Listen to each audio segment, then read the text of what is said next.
Hello everyone, I'm Miss Sharon.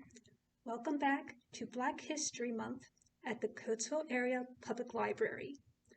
Last week, I shared with you some nonfiction books in our children's collection. Today, I'm going to highlight fiction for children and tweens, short for tweenager, which are boys and girls typically between 10 and 12 years old.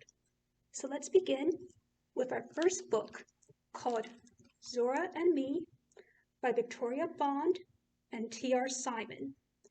The plot concerns a group of friends, Zora, Carrie, and Teddy, who believe a local man in their town of Eatonville, Florida, can turn into an alligator. And when a murder occurs, they become convinced that he is a gator man responsible for this crime. So the friends sneak out at night, they hunt down clues to try to solve this mystery. This is a very unique book. It is an imaginative retelling of the childhood of Zora Neale Hurston. She's a famous author, best known for her novel, Their Eyes Were Watching God. The story is told through her best friend's eyes, Carrie, so we see that Zora is a fantastic storyteller, even from a young age, as she was an adult. You also get a real sense of community in their small town, and this is a really good coming-of-age story, where the children start as fun-loving in the beginning, and by the end, their eyes have been opened to the real dangers of the world. My next book is Elijah of Buxton by Christopher Paul Curtis. And Elijah is 11 years old. He was the first child born free in the Buxton settlement in Canada.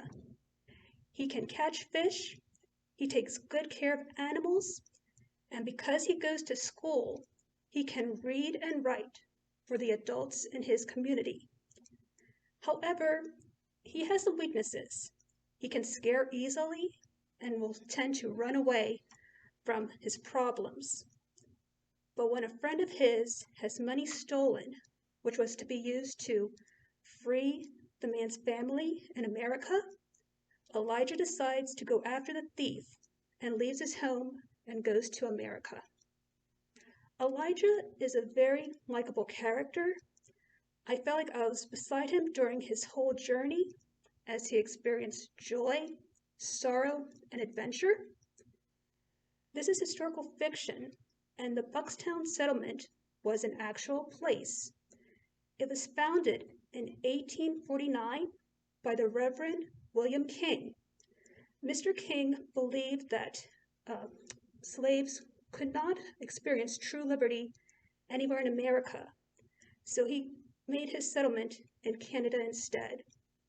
This is a very enjoyable story, as well as taking a look at part of the story of slavery in America that you may not be as familiar with. My third book is called Blended by Sharon M. Draper. Our main character is Isabella. She's 11 years old and her parents are divorced.